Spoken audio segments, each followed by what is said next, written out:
What's going on? Welcome back to Normal Baseball. We got a lot to talk about today. Let's just get into it.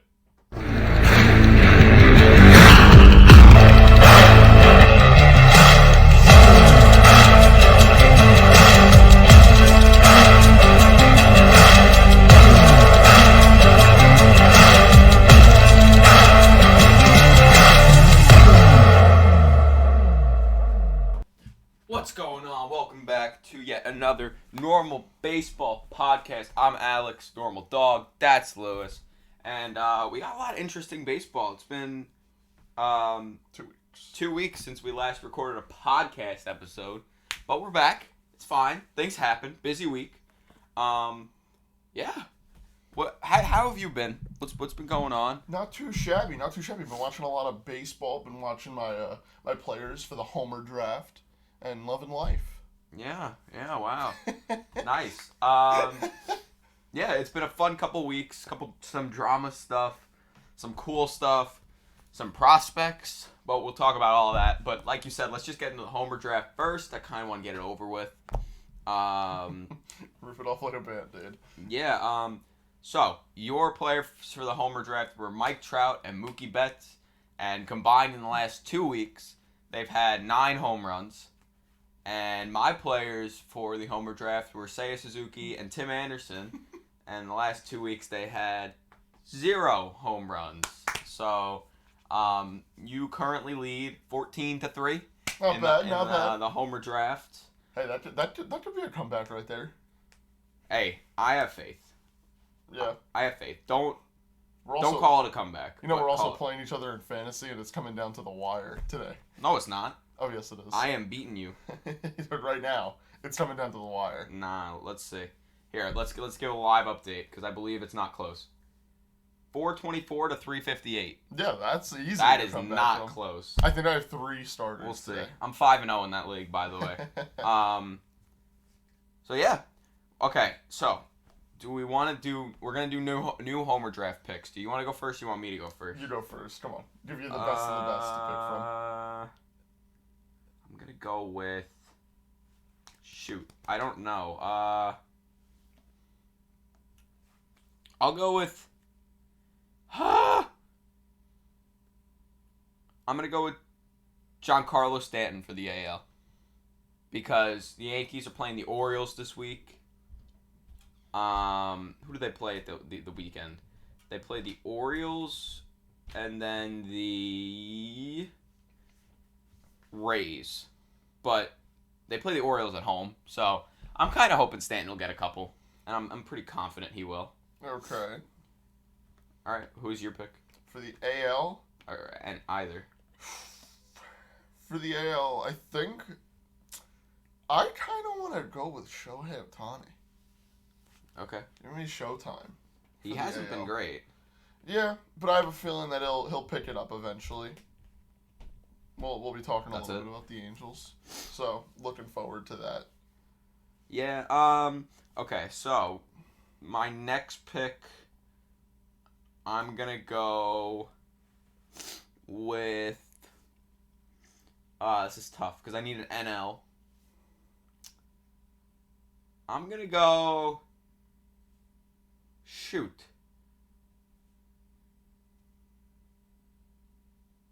I'm gonna go with Paul Goldschmidt. Oh. Don't ask why, but I'm going with Paul Goldschmidt. Just kind of the first NL player I could think of.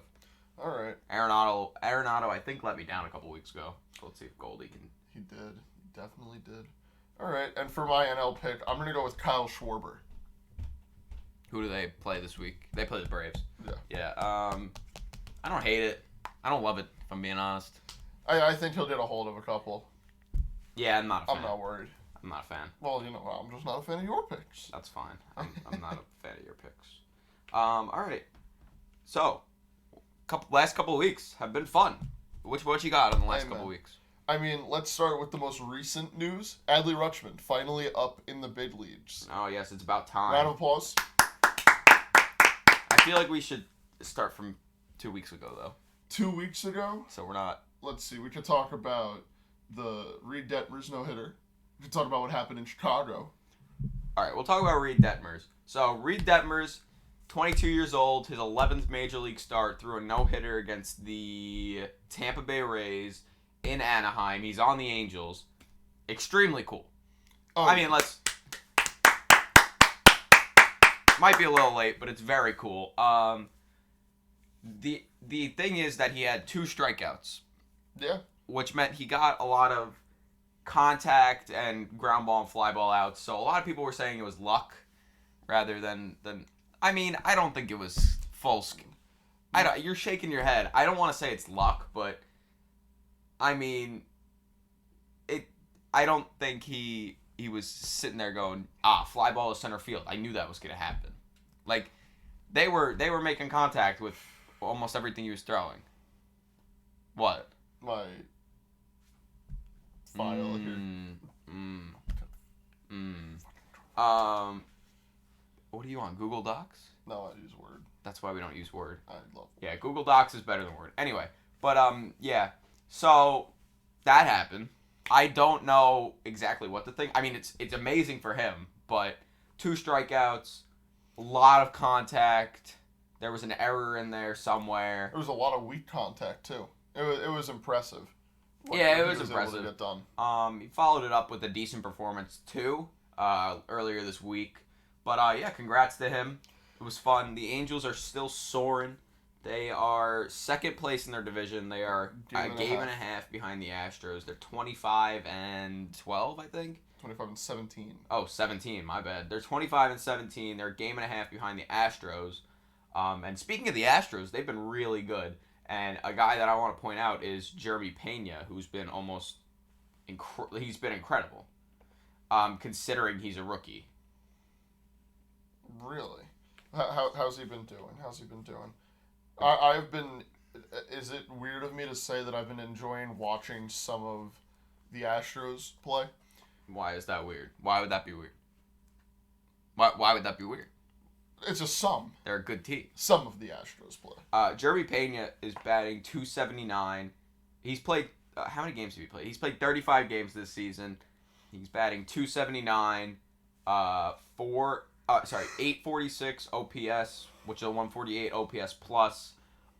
He's got 7 home runs, 21 RBIs, 5 doubles, just 34 hit. He's doing very good, and he's only got 31 strikeouts in 31 strikeouts, 35 games. Not terrible, and he's a rookie, which is even more impressive. He's a rookie who looks like he's not a rookie when you watch him play. He looks very comfortable playing shortstop. I mean, in the box. In the early days of the season, he looked a little bit less comfortable, but now he looks very comfortable to be standing in the box and everything. He just looks like he's ready to be there. You know? And I mean, he's got a 2.2 WAR so far this season, which leads the Astros in 35 games. And Correa, former Astros shortstop. 0.7 WAR. He's only played 27 games, so he's played 8 less than Jeremy Pena's played, or 7 less. And he's batting .271 with a 732 OPS, 120 OPS plus. So he's not doing terrible, but Jeremy Pena is currently doing better than him, which I find very funny. Because the Astros saw that as a giant hit. But if they can get a guy like Jeremy Pena coming up doing the same, if not better things than Correa's doing, that's huge for them. And there's no in between. That's if they replace him with a guy just as good, they're still going to be a World Series caliber team. And I think that's the Angels' problem right now. The Astros? Because who did the Astros really lose besides Correa? And they got Verlander back, who so far has been a Cy Young contender. He's been incredible. Fabulous. So I don't know where the thought that the Astros were going to be bad this year came from, just because they were losing Correa. I think they were losing Correa, and people probably saw the team getting a little bit older, but there's still plenty left in the tank. They have Kyle Tucker, they have Jeremy Pena, they have Yordan. There are so many good players that are still on the Houston Astros that it's hard to, And really I mean, say Bregman's only 28. Yeah, Bredman's 28. I mean, the only old guy they have is Brantley and Altuve and Gurriel. Yeah, Gurriel, who's Verlander is 39, but he pitches like he's 27. So yeah, so that he's the anomaly. Like everyone expects him to be there. He's coming off Tommy John, and like Verlander, I think the past like 2 weeks he's had like an extremely low ERA. He's leading the majors in ERA now. With a 1.22 ERA, 8 games pitched, 51 innings, 49 strikeouts. He's got a 299 ERA plus, and his WHIP is .716, which is extremely low. It's crazy. He's been different. I think missing 2021, and almost all of 2020. Just put a fire in him that he wanted to come back, and he wanted to do as good as he possibly can, and that's what he's doing so far. You know what's funny is that I think that same fire that's burning under Justin Verlander and keeping him going is the same fire that's burning under Jeremy Pena to play so well. Because think about it. They're both old. Well, no. In the sense of, right, everyone thought that Verlander was going to take a step back. Everyone thought that he wasn't going to be as good because he's coming off Tommy John, he's so old, and Verlander wanted to go out and prove them wrong. Astros fans and some people in the Astros front office were concerned about losing Carlos Correa. And people were saying that the Astros are going to take a step back without him, and Jeremy Pena is picking up better than Carlos Correa right now. Well, I don't think you can really say... Well, right now, yes, but I don't think... I don't know. I just think he's... Jeremy Pena, I don't think he's doing it to be like, oh, look at me, I'm better than Correa, and you don't have to worry about losing. Like he's not doing it just because he wants to prove that he's better than Carlos Correa. No. He wants to do it because he's proving that he's a good player and he's a rookie. But he's proving that he's worth being there rather than the Astros going out and spending all that money on Correa. I mean, that's what every rookie does. Yeah, that's what every rookie. I think, but he's just showing it like a lot. Like he just looks like he's doing so well. And I'm enjoying watching it, so it's fun. It's fun. Yeah, and then we talked about Adley, Adley Rushman, one of the top MLB prospects, came up yesterday. Finally. And in his first game, he got his first major league hit, and it was a triple. Yeah, that'll be a trivia question at some point in the future. Maybe, and I saw something that said Manny Machado's first career hit was also a triple, which is like, I don't know, it's just weird. That's pretty cool. But Adley is gonna be fun. He was stepping in and like looking around and taking it in the view, and I loved that. Shaking hands with the umpire, like you can almost tell that he's like, hey man, welcome to the show and everything like that. That was like everything about since 2 days ago when Adley got called up till yesterday was just such a show. Like I'm so happy for Adley, and you know he's gonna have a great career. Oh, 100%. And I saw something. This doesn't really have anything to do with. I mean, it kind of does, but so I saw something that said it was from Foolish Baseball from Bailey. Yes. He said Juan Soto is gonna be a monster when he's Adley Rushman's age, which really just puts things into perspective. That Juan Soto is younger than Adley Rushman. Yeah, it's so crazy. Adley is... He is 24. 24, and Soto's what? 22, 23? Soto is 23. Oh, so it's just like... I mean, it's not that far of a difference, but I think it just puts things into perspective. It's kind of crazy. But also, one of them's like a very much proven MVP candidate. Yeah. And the other one's Adley Rushman. But the Orioles, they haven't been doing like terrible. I guess they're 16-25. They're in last place, but like they have shown some light, and they've shown that their young players have at least some kind of spark. Ruben Odor has been a big part of that team, which He's is a big crazy. part of every team. I mean, no, but he legitimately has been like a huge part of that team, which is mind blowing to me. But Ruben Odor. Yeah, Ruben Odor. I think he's been doing well. I mean, Anthony Santander just torched the Yankees, although the Yankees did take 3 out of 4. Anthony Santander was like the thorn in the side. Now, next time the Yankees play, the Orioles. They'll be facing off against Adley as well, which will be interesting to see.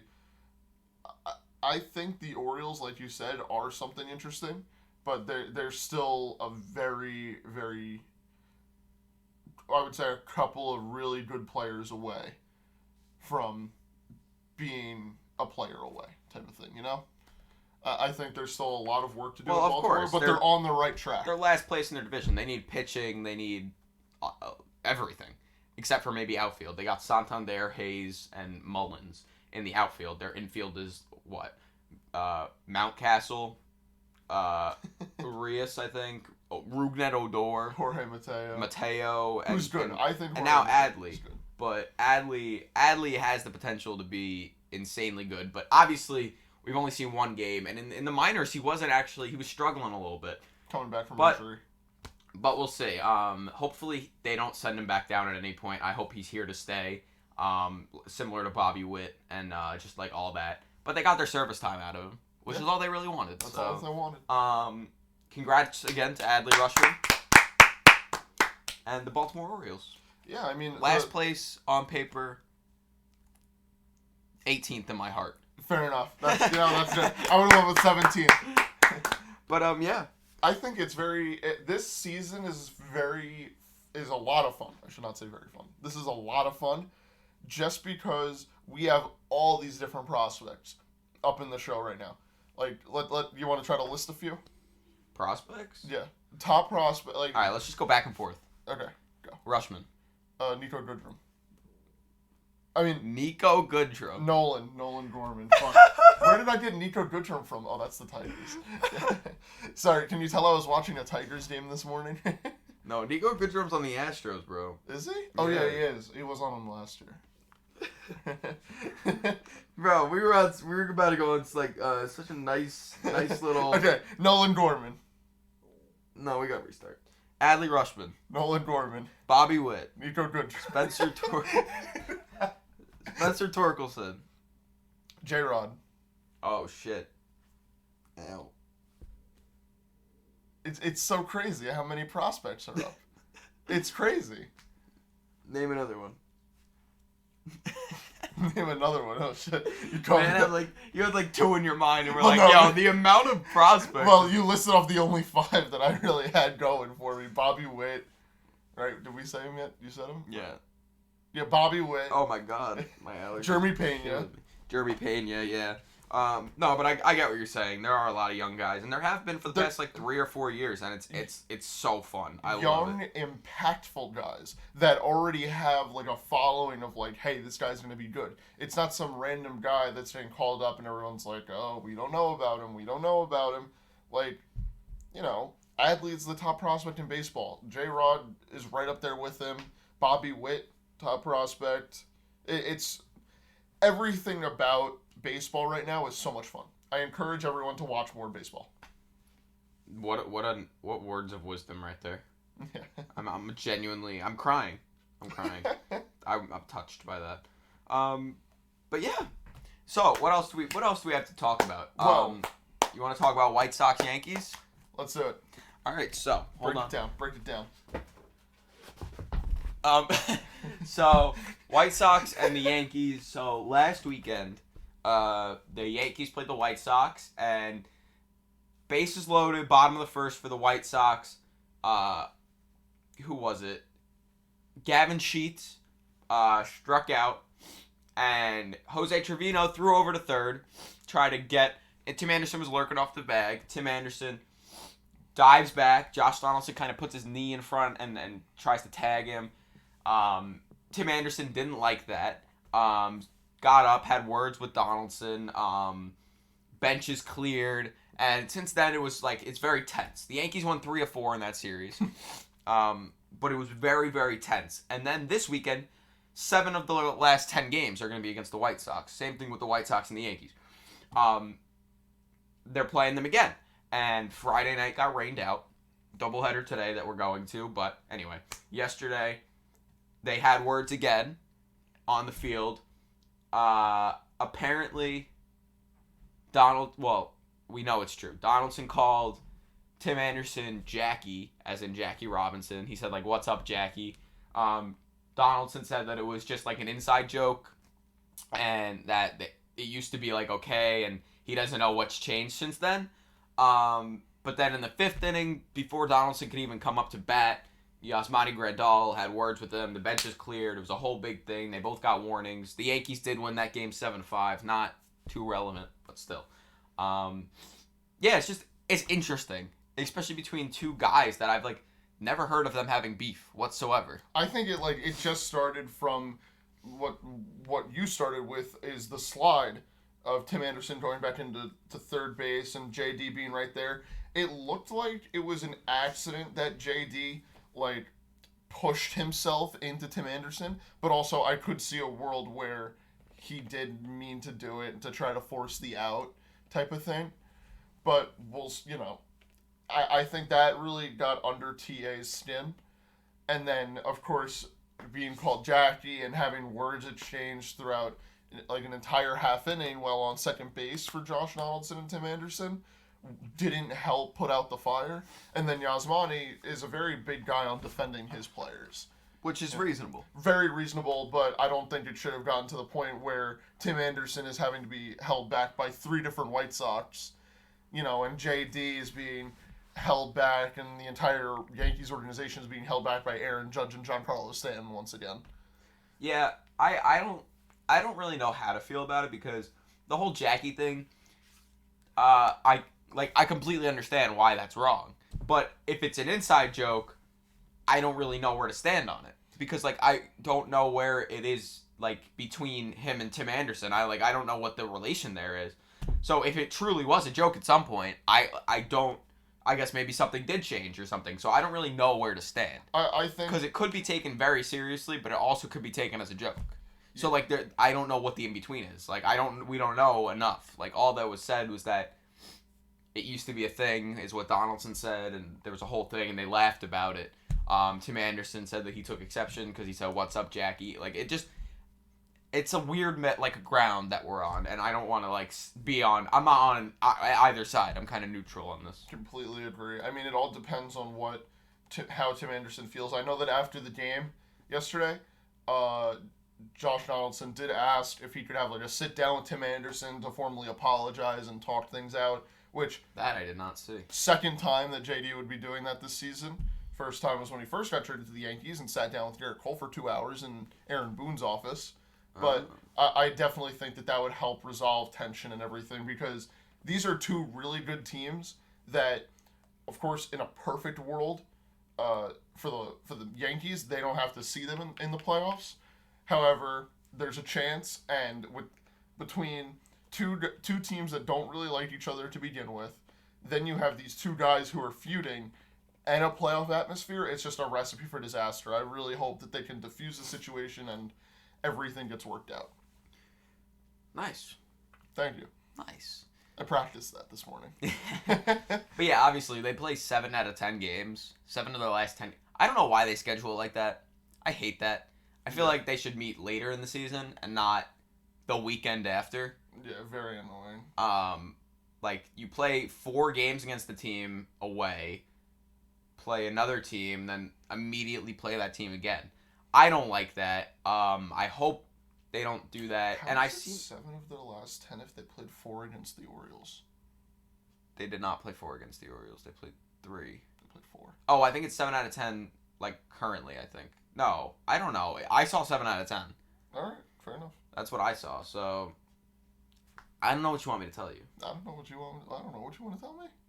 Fair enough. But yeah, let's hope that everything is fixed there because both those teams are a lot of fun to watch, especially when they play each other because it's such high competition. It's fun. Let's hope that there's no more feuding. Nah, I think we're gonna see some feuding. We're going to the game today. We're going to the doubleheader today. I think see some stuff. Well, so why are you saying hopefully it's not? It's going to be. No, but I hope that it's resolved eventually. How's that? Nah, I doubt it. But yeah, fun times. Yeah. Fun times. Well, can we stay in the AL East for a moment? Because I have something that I want to publicly address. We can't. The Toronto Blue Jays offseason, I think, was the most overrated offseason. We might have had this conversation like 4 times. Really? In the last like 4 weeks. Because I cannot stop thinking about it. I just can't. They're now 3rd in the division. They're 2 games back from the Rays, and I'm just not. I'm not a fan of it. What makes you not a fan of it? Everyone hyped up the Blue Jays to be like the World Series winner. Okay. Right? Mm-hmm. They're 3rd in the division. Matt Chapman isn't performing well. Shocker. Okay. And their other big acquisitions are like pitchers who can only affect the game once every 5 days. And Jose Barrios is not doing too well. Like, it seems like they're just really on the wrong foot right now. I guess. Yeah. I mean, I think it's a lot. Vladdy isn't his numbers are not bad whatsoever, but after what we saw last year, those aren't good numbers for Vladdy. Yeah. And I think he needs to fix something because he's batting like 290, which by no stretch of the imagination is bad. Is he still batting 290? He might not be, but he's got .9 WAR. That just tells you enough. 39 games, he's batting 268, which is not good for Vladdy, considering he batted 311 last year. His OPS is just under 800. That's not Vladdy numbers. I think this whole team runs through Vladdy, and the loss of Semien was really bad too. Yeah. Obviously he hasn't been playing good anyway, but still, it's still a really bad loss. I think their pitching is very good. Still, Kevin Gossman doesn't walk anyone. He just strikes people out. He does not issue a lot of walks. It's weird to watch no walks in a baseball game. It really is. Yeah. He's very good at locating that 2-strike pitch. Yeah. And I just their bullpen still isn't perfect. Jordan Romano is one of the best closers in baseball, but that's not enough. Closing games, you got to have relief. I don't know. I still think they're going to make the playoffs if I had to guess. But that could change in the next 2 weeks. So, I don't know. It's kind of weird. Obviously, they don't seem to be standing toe-to-toe with anyone. Yeah, they beat the Reds last night. You know... You know what a really interesting matchup to me is, and I really hope that... I think that we get to see it this year, actually. The Blue Jays against the Brewers. Because they're both very comparable teams right this moment in time. Which is crazy to think about. The Blue Jays have all this hitting, and they can really kill you if they're in the box. Meanwhile, the 6 best players on the Brewers are pitchers. It's such a weird The Brewers dynamic. are a weird team. The Brewers, yes, they have some great hitters and great players, and they do have Christian Yelich, who I think is doing well so far this year. Their 6 top players are pitchers. 6? By WAR, you mean? No, just in my opinion. Oh. Yeah, probably. Yeah. It's so it's such a weird dynamic they have over there, and it's working so far. They've hit the number ones. They've hit top of their division. Yeah, they're top of their division by a decent bit, I think. A couple games. Yeah. Not decent bit, but a couple games. The Wi-Fi is going a little slow. By 4 games, but that's a very quick. That 4 games could go very quick in that division. Right. Yeah. No, you're not wrong. And I want to. Oh, God, I lost my train of thought. That is just... Oh, choo-choo. Train of thought leaving the station. Where'd it go? Alex about to catch the train. Oh, my God. What are we even talking about? The Brewers. Oh, yeah. Yeah, I forgot what I was going to say. Go on. All right. But, yeah, the Brewers are just a fun team, but I do think that 4-game lead that they have in their division is not enough, especially with the Cardinals there. Cardinals look very good, but they're missing a lot. Hopefully they can get back on track. Hopefully Nolan can get back on track. Paul Goldschmidt's been really carrying the load. And like I mentioned earlier, Nolan Gorman is finally up playing second base. And he's been looking okay. Not doing too well. But then again, we're talking about a small sample size of just 2 games. That'll do it. Yeah. I'm enjoying watching. Not doing well. 2 games. Bro, what do you mean not doing well? But 2 games. Yeah, no, I both of those teams I really like, and obviously I picked Goldschmidt today for the homer draft, so that doesn't tell you I like something about them. Yeah. There you go. And someone we might talk about later, Adam Wainwright, has been very incredible. I think he's 36 innings pitched without a run, like his last 36 innings pitched. He's crazy. What the hell was that? No, wait, what was that? I realized why you said what you said. Oh, okay, yeah. But yeah, another thing I want to talk about in that NL Central is the combined no hits given upper with the Reds and the Pirates. Crazy. So the Reds, Hunter Green, the rookie, and one of their relievers, combined to give up no hits through 8 innings against the Pirates. However, it was not a no-hitter because the Pirates won the game 1-0 because of a run scored on a force out, I believe, with the bases loaded, like a fielder's choice, or I believe it was a fielder's choice with the bases loaded. So it didn't count as a hit, and they scored, or it was an RBI ground out, I think. Yeah, RBI ground out by Brian Hayes in I think the 6th or 7th inning. It was late, or so, I believe. But the Pirates won 1-0 without getting a hit. That's insane. And especially with how bad the Reds have been so far, that is so sad. That's the 6th time in MLB history. That honestly, that's more than I would have expected. That's more than I probably would have guessed. Really, that's less than I would have guessed. I find that crazy. I would have guessed 7. But no, I find that crazy. It's only happened 6 times. And with the Reds, how bad they've been doing, and the Pirates have actually not been doing as bad. They're 9.5 out. Okay, no, obviously not by games back, but they're doing better than the Cubs, I think, right? Yes, they are. But the Cubs have had their fair share of problems internally. Like what? I mean, Marcus Stroman, losing out on him and having him rehab somewhere else and having him not with the team, I think that's a huge hit for the impact that Marcus Stroman has every day, not just when he pitches. Frank Schwindel's not been performing too well. You know, Seiya has, I don't want to say flatlined, but he hasn't. I mean, he's batting 246, well. Just under 800 OPS. He's like Vladdy. Yeah, he could do a lot better. Got no fucking homers for me. Hey, watch your fucking language. Got no homers for me last week. No, Seiya's, like I said, like, it was kind of evident that he was going to even out at some point. He wasn't just going to come in and be the next Shohei Ohtani. Ohtani's been in the league since 2018, and he didn't start getting national, like, he wasn't an MVP candidate till 2021. So, give him some time. The Cubs are interesting. I've been seeing a lot of Wilson Contreras extension talks from Cubs fans, not from Cubs sources. Yeah, I figured. Which is cool, I guess. What do you think a contract for Wilson Contreras would look like?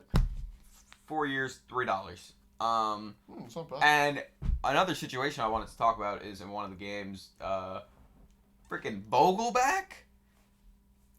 Like, speaking of Pirates, Vogelback, Pirates Cubs even, tripled.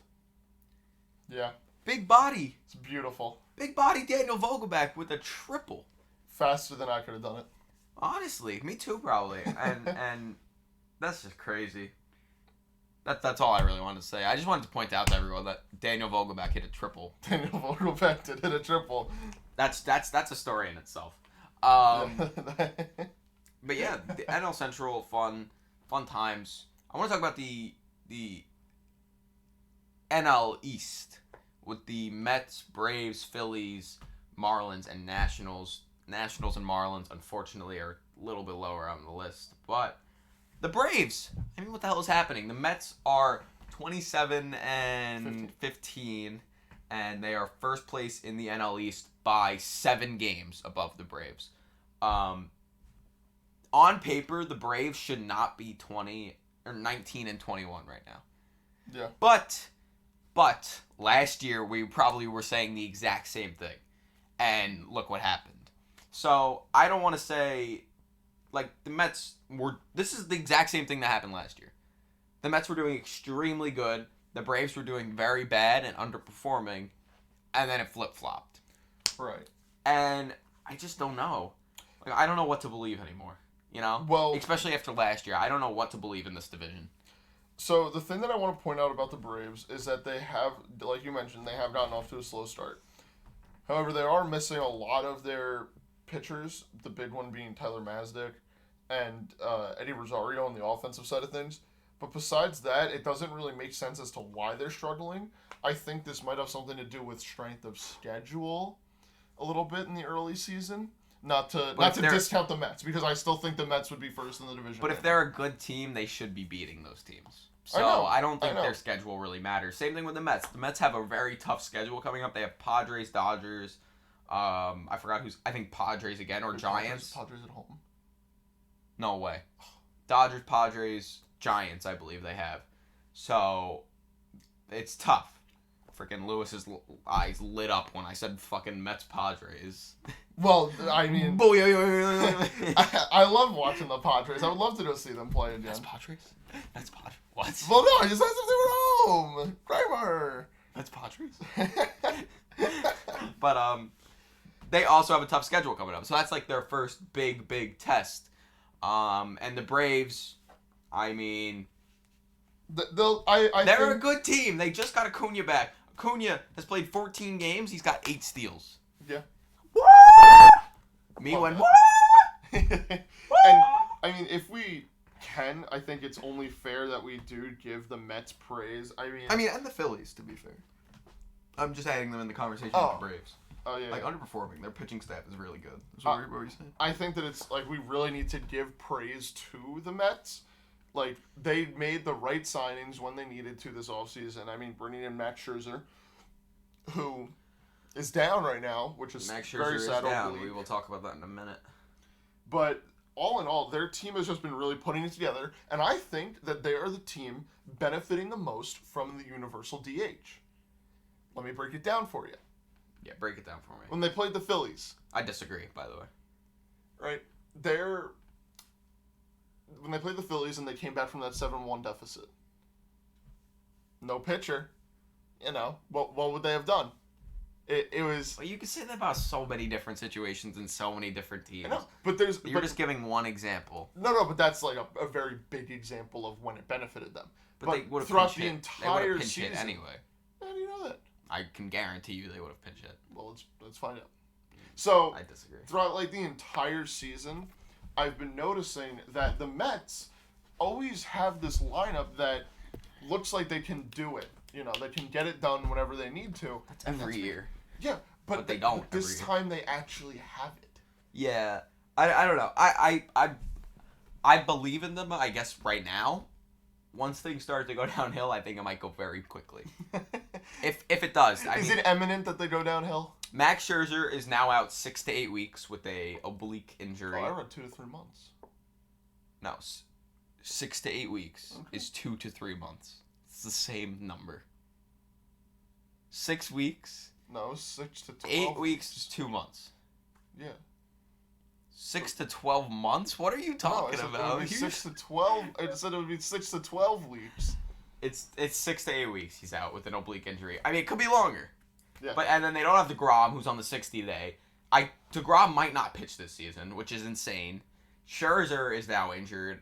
I mean, like, what is going on? Now, what is They dropped one to the Rockies in a doubleheader. They still do have pitching, but they also don't have McGill. Yeah, and Bassett, they just extended him. They avoided arbitration with him. Yeah, Bassett. Very good. Bassett is going to have to be the ace in New York for a little while, which I think he can, but that's obviously not as good as DeGrom or Scherzer. Yeah, I agree with you. Not to discredit Bassett at all. I'm just saying DeGrom and Scherzer are in a category of their own.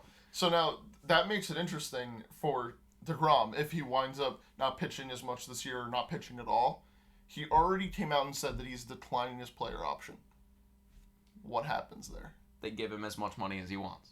Really? That's exactly what happens. I think that they would consider... Well, if he doesn't pitch this year, then it's a different story. If he pitches this year and he does good, they're giving him a blank check. There's no way. I could see it, But then again, I also see a world where if he doesn't pitch at all early and gets like 2-3 starts before the postseason, that is, it's very concerning. There's a lot to be worried about in that pitching staff right now. What does that have to do with signing Grom again? Because Grom is the centerpiece of that pitching staff. What does that have to do with them not giving him a blank check? Because if he doesn't perform well after coming back and everything, why would you give him, however much money he wants? Because of what he's done, and I think... Right, but he's only getting older from And that. I think no matter what, if the Mets say we're not giving you as much as you want, there's going to be another team that's going to, and he'll leave. Yeah, there definitely will be. Yeah, so that's my point. I won't be surprised at that at all. And also, what you were saying before about how the Mets would benefit the most from the DH, I actually have a very good counter argument. Let's hear it.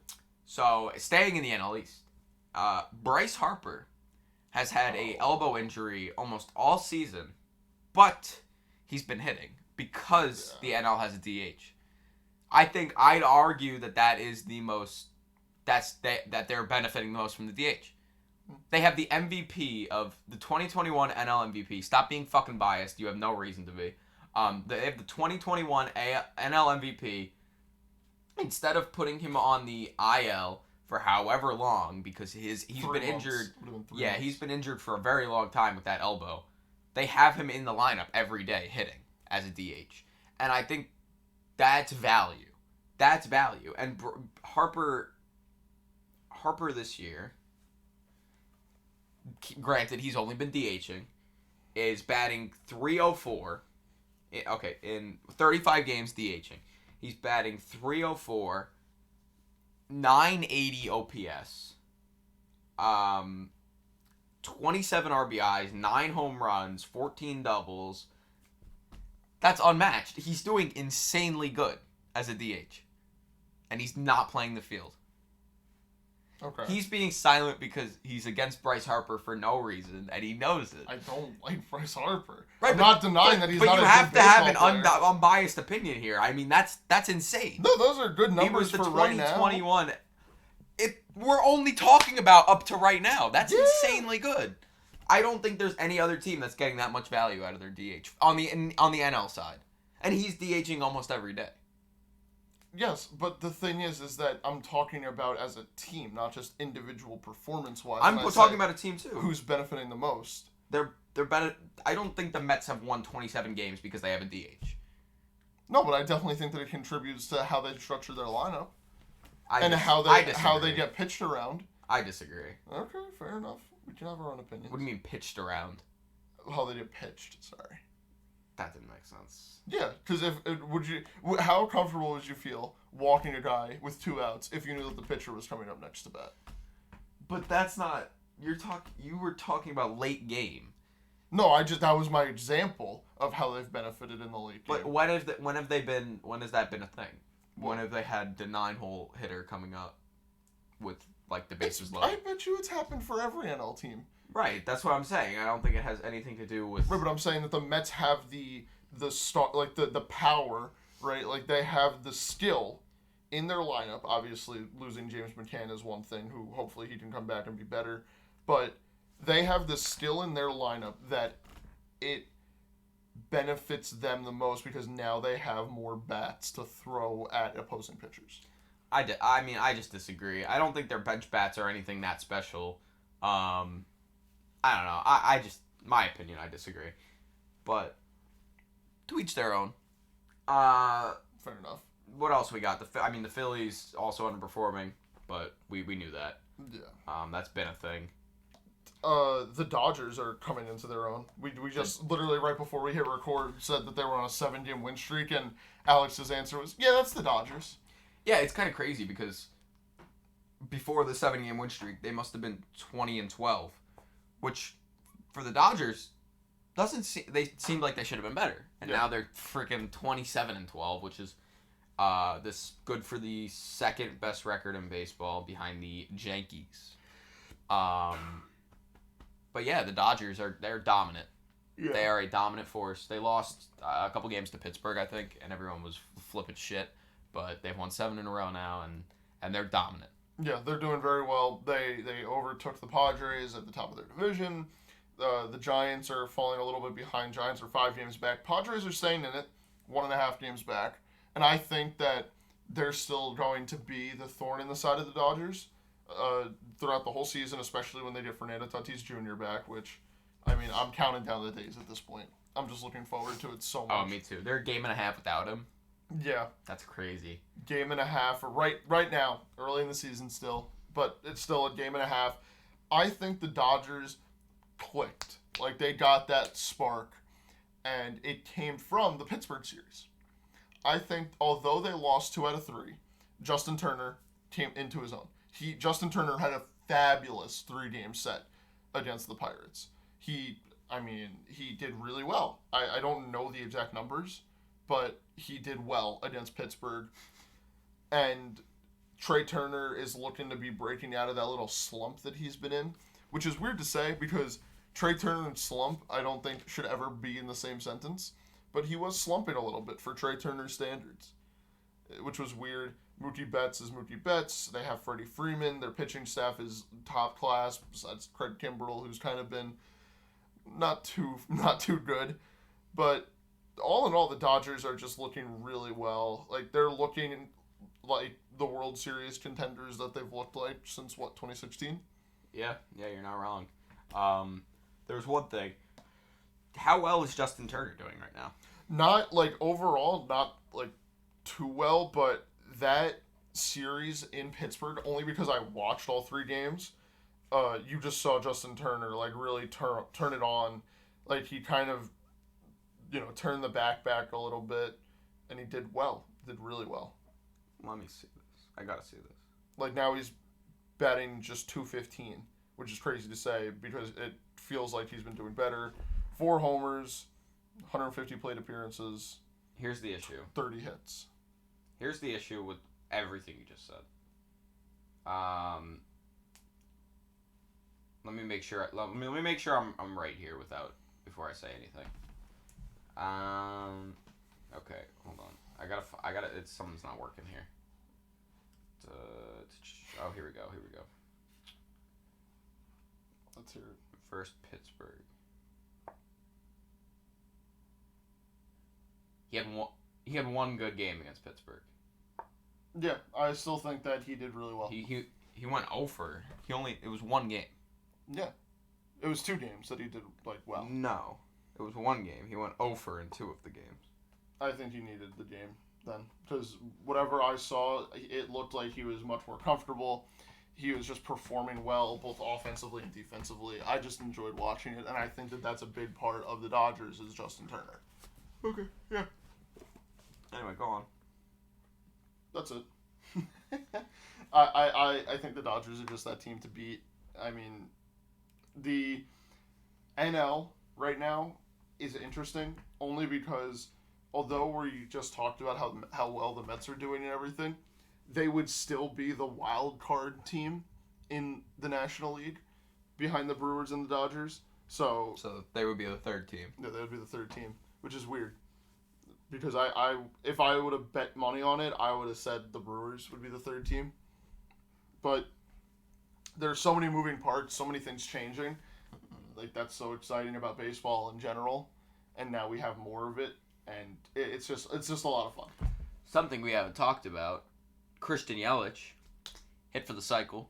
He did. Against the Reds, he got the double, homer, single, triple. That is what a cycle is. But that's the order. Which is crazy. So, third cycle of his career ties him for the active leaders. Him and Trey Turner ties him for all time. With a few people, 5 people I think have had 3 triples in their career. He is the only one to do it against the same team every single time. So all 3 of his cycles have been against the Reds. Which, what are the odds? That's a really cool. And I think in 2 of them, he's tripled for the last hit. And the triple is obviously the hardest one to get statistically. Yeah. I mean, when you look at all the numbers, the triple is the most uncommon hit in baseball. Yeah. So don't tell that to Adley Rushman though. That's crazy. I don't know. I just like that whole situation. And Christian Yelich, I don't really know how good he's been doing. Yelich he's hitting 250, which is a step up from last year's 248. 772 OPS, which is good. 120 OPS plus. He's above that 100 mark. He's got 20 RBIs, 5 homers, 2 doubles. I think if Christian Yelich can find his stroke and continue to seem like he's doing better than last year, people aren't constantly saying Christian Yelich is bad, Christian Yelich is struggling, Christian Yelich is an issue. I think as long as that can continue, he'll be a huge part of this Brewers team, especially heading into the later part of the season, if he can stay healthy. Yeah, I completely agree with you. I mean, Christian Yelich has been doing better than last year, like you mentioned, and it's just exciting. Because if he's growing and coming back into his own, I mean, it's only up from here, which is just perfect. It was crazy in 2019, looking back at it. I mean, he batted .329. Yeah. I want that Yelich back just for my entertainment. Yeah, wouldn't we all? And he's only 30. He's the same age as Aaron Judge. Yeah. And he's played 10 years. That's crazy. That's also crazy. Speaking of Aaron Judge, leads the league in home runs. Yeah. He's got 14 home runs. He's batting .307. He's got a 1.041 OPS. I'm bathing in this right now. Yeah, this is the Yankee fan in both of us coming out. I love good Aaron Judge. He's having a 2017-esque year. 2017, he batted .284, slugged 1.049. OPS, you know. 52 home runs that year. Are we going to see a similar season? I mean, he's been on fire. He's unstoppable. I've seen the conversation floating around the internet of, will Aaron Judge and Giancarlo Stanton be like, what is it, the 4th or 5th ever duo to hit 50 home runs each? Which, with the way that Aaron Judge is playing, because I know Giancarlo could do it.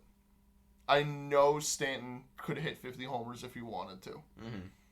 It's a matter of if Aaron Judge stays healthy, if he puts it all together, if he doesn't struggle at the plate. So far, he has not struggled at the plate. 14 home runs is crazy. That's leading the MLB.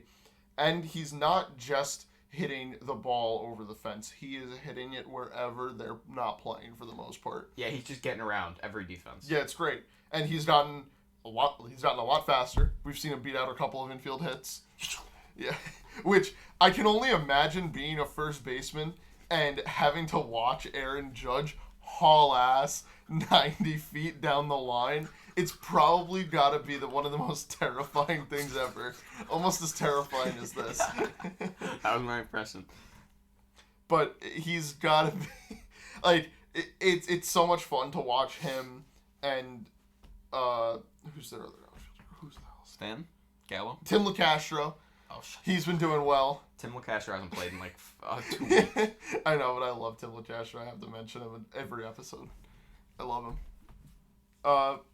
It's just a lot of fun to watch Aaron Judge play baseball, to watch the Yankees play baseball. Well, yes, and I think there are a couple things that the Yankees need to fix. I mean, Aaron Hicks should not be playing every day. Amen. No offense, but offense. Hicks should not be playing every day. Gallo should be playing every day, but he's got to play baseball. He's batting .176 with an OPS plus of 86. He's got 5 home runs. I don't care. I'd rather him never hit another home run and bat .270. If he's getting RBIs, I could care less how many home runs he hits. I'm sick of seeing him strike out every at-bat. 45 strikeouts in 35 games. That's not too bad. That is too bad. That is terrible. .333 slugging. This is a guy who's known for his slugging. Yeah. .333 slugging. I think he's just having a slow start. I'm not concerned at all. The Yankees still have it all together. They're top of the division. They're the best team in baseball. It's, if it ain't broke, don't fix it. Well, everything's clicking with this team. They shouldn't make it. No, I don't think they should make any changes. They shouldn't make any subtractions. Yes. I'll put except for Aaron Hicks. Besides that, they shouldn't make any subtractions. They could trade for Cedric Mullins. Aaron Hicks for Cedric Mullins. That seem fair? Yeah, I would do that if I'm. I mean, they just called up Florial for the doubleheader. They did. Maybe if he impresses, keep him up, please. I Send love down Esteban Hicks. Florial. I don't know. We'll see. So, right now, right? Yeah. Obviously, playoff situation, weird. But then again, we're so far from the playoffs. We're not even a fourth of the way through the season fully. Who do you think could surprise everybody right now and sneak into the playoffs? As the standings currently hold? As the standings hold. The Twins don't count as a surprise, right? Right. They're leading their division. I'm going to go with... I'll go with an AL team and an NL team. Okay. So I'm going to go with, in the AL, I'd say the Rangers. They started off really bad. A lot of people have been smashing them for not doing good, and they not good, blah, blah, blah. They're 18-21. They've won 6 out of their last 10. They're getting better. I could see them sneaking into the third wild card spot. They're 7 games back in the division, so I don't know if the division is really in reach, especially with the Astros and the Angels being as good as they are. But I do think they could sneak into a wild card spot. And as for the NL, I'd probably say... I mean, the Braves wouldn't count as a surprise. I think they have a good enough team. I'd say... Giants don't count as a surprise, right? They would this year with how they're playing. They're 22-17. That's who I would. They're not doing bad at all. They're 22-17. Yeah, I've never said that they were doing bad. I'm just. That's not a shocker. They made it. They won 107 games last year. Yeah, and their team has been underperforming. I was gonna say the Phillies, because I think their team could click at any point, and I don't think the Giants are underperforming. They're 22-17. They've lost 3 in a row. Before they lost 3 in a row, they were 22-14. So the last three games, I'm not gonna dictate them underperforming. Fair enough. I'm gonna go with the Phillies. They've been on that. The Phillies have been underperforming. 18-22. I mean, what the hell is that? Bad, just very bad. Very bad. But I think they could sneak in. I think if their team clicks, they can go on like a very big run. I don't think it's so much just their team. It's just their bullpen. Their bullpen needs to. I think it's their team. I think it's their team. Well, we know that they can hit, right? We know that they can hit, and they've shown it from time to time, like when they do put up a good amount of run total and everything. It's their pitching, again, with the Phillies, I think, is their big struggle. Because if they had a bullpen or just even a starting pitcher or a middle pitcher that could hang on to a lead for more than 2 innings, I think the Phillies would be coasting a lot smoother than they are right now. Yeah, so like they're hitting, they're 5th in average, 15th in on-base percentage, 7th in OPS, 7th in home runs, 5th in steals, surprisingly. Who's stealing? I even think their pitching is they're like starting pitching too. I mean, 16th in ERA, middle of the road.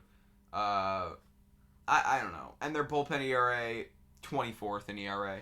So 28th in WHIP. So you are right. 30th in walks per 9. Yeah. It's bad. It's their pitching.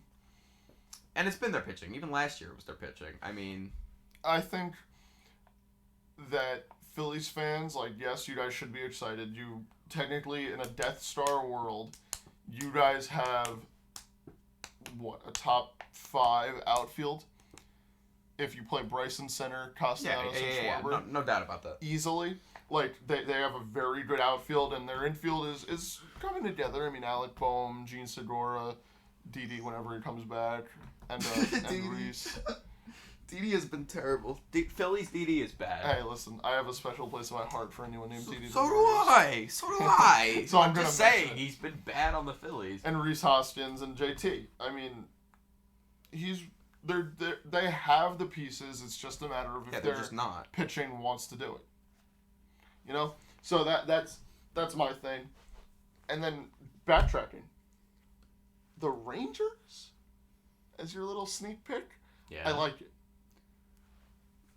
That's it? I do. I like it. I think I agree with you. Yeah, I mean, they've been playing good lately. Yeah. I mean, they're still not over 500 or close to it, but I think Out of the options I have for being surprise picks, I'd say them. I don't think the Red Sox are going to make the playoffs. I don't think they will either. Sad that Seattle, the team right behind the Rangers right now, kind of flatlined a little bit, and they're not playing too well. But then again, that's how they started off last season, and then they had arguably one of the most exciting stretches. Yeah, I don't know. I'm not feeling it this year from them. I hope that eventually they come around to that, because I'm just not feeling it. I mean, I'm not saying they couldn't come around. Currently, I'm not drinking the Mariners juice. No, I completely agree with you. But I'm hoping that they come around eventually, because it's fun. When Seattle baseball is fun, baseball is fun. Yeah. Well, it's time. Podium time. So, the podium, top 3 players from each league for the last, 2 weeks for this episode. Last week, our number 1 in the AL was Jose Altuve. How did he do the last 2 weeks? Over the last 14 games, he batted .298, just under 300, had 2 walks, 8 strikeouts, 4 home runs, 7 RBIs, with 14 hits. Very good. Congratulations, Jose. Sorry. It's okay. Got in the zone there. No, it's okay. It happens. All right, go. Oh, I forgot I was supposed to say the second one. Second in the AL, we had Manuel Margot. How'd he do? Well, sadly, he got injured. He only played 4 games in the last 14 days. He had 1 homer, 2 walks to 1 strikeout, and he batted .583. It's okay. 583 in 4 games. Applause. Sad times, feel better, Manuel Margot. And then third, we had Kevin Gossman of the Toronto Blue Jays. How did he do? The last 14 days, he had 2 starts, allowing 6 runs with 12 hits, a double, a triple, a homer, and he had 11 strikeouts for a for a 250 batting average. 250 batting could be better. Yeah, could be better. And then, all right, so let's say our candidates for the AL podium this week. I have a feeling that we're gonna align. I think I have 3 very good candidates. All right, so in this order, I have Verlander, Giancarlo Stanton, and Rafael Devers. Devers. All right, well, now I got to pull it back up. But Devers has done very good in the last 2 weeks. Devers has had a 1.372 OPS, a 295 WRC plus, a 413 batting average, 438 on base percentage. He's been good. He's been very, very good. He's had I could keep going. He's had 19 hits, 5 home runs, 11 RBIs, 13 RBIs rather, batting .413. I don't know. And Stanton's just above him in pretty much all those categories. So that's why I had Stanton just above him. And then Verlander has had 3 starts, 0 ERA, 1.43 batting average. He's been insane. Yeah. JV, Stanton, Devers. That's what I just said. Yeah, I know. I'm just confirming that's what you said. I could get behind it. Okay. I could get behind it. So you're agreeing? Yeah. So that's the podium. It's weird. That's the why. It's really weird. Why is that weird? We just agreed entirely. I think I made a good argument. All right, there's no counter. Verlander number 1, Stanton number 2, Devers number 3. Round of applause. And then for the NL, last week, number 1 in the NL, Ben Gamel. How'd he do this week?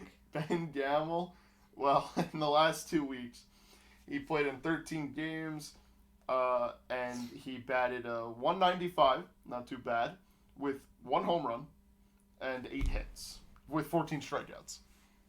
Okay. Not bad. Not bad. Could be worse. Max Fried, how'd he do last week? Or 2 weeks? Max Fried, in the last 14 days, he's had 2 games. All right. He's had 12 strikeouts, a batting average of .314 against. Not good. With 16 hits. What the fuck? What was his ERA or like runs given up? You can't telling us how many hits he's had against. 7. 7 earned runs in 2 games. How many innings?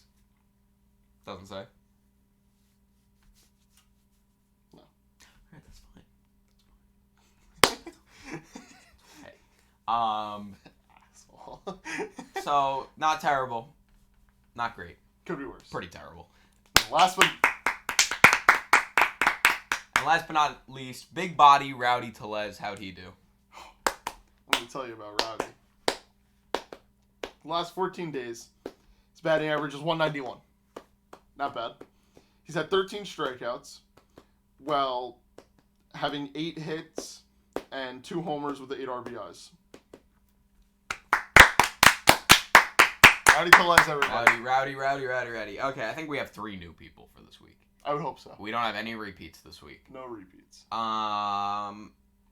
you want to give yours first? Because I have 2 solid ones. Well, the only one that I could think of off the top of my head, because I didn't, like I showed you earlier. You can show it to me all you want. The only name that I could think of off the top of my head is Josh Bell. I liked Josh Bell the last couple weeks. He's been playing really well. Has he? Yeah. Has he? Yeah. Let's check this out. Because did not even have him on my radar. Josh Bell, the last 14 days. If I can find it. I don't even know where to go for this. He's batted 196. You're kidding. 6 strikeouts. He's batting And 196. I love Josh Bell. Love that Josh Bell guy. In fairness, for one of those weeks, out of the 2 weeks, for one of those weeks, he batted 304, 2 homers, and a 1.37 OPS. That was one of the weeks. I like that Josh Bell guy. Hey, I had to go back a week because, like I showed you, my file is not here. Love that Josh Bell guy. I had in my book here. Actually, I want to change one of mine, but I don't know who I would change it to. I had Goldschmidt, Harper, and Adam Wainwright. And I want to move Wainwright to second. And then third, Harper, I don't know if I would want to keep him because he only played 7 games in the last 2 weeks. Oh, yeah, that's not... So I don't think that's enough. But, like, then looking at it, I'm trying to find who else I could put in there. Let's see. I mean, Darren Ruff has been good. Yeah, honestly, let's put Darren Ruff in there. 35 played. He hasn't played that many games either. So at that point, you would just put Harper in there. Better put Jazz Chisholm there. Why would we put Jazz Chisholm there? He's fun. No. Did anyone in the NL do anything special? Yelich. Yeah, we'll put Christian Yelich because he's here for the cycle. Woo! Alright, so Goldschmidt, Waino, 2 Cardinals. Yeah. And then Yelich. Much deserved. So you completely agree with that? Yeah, I could stand behind that. So like I said, I'll read some numbers just so that it doesn't seem like it's out of the blue. Goldschmidt, 1.352 OPS, 278 WRC plus. Let me find his averages and his counting stats. 460 batting average, 18 RBIs, 4 home runs, 9 doubles. He's been good. Yeah. And then Waino, let me also find Waino's stuff again. I didn't expect to not be contested on this at all. Adam Wainwright.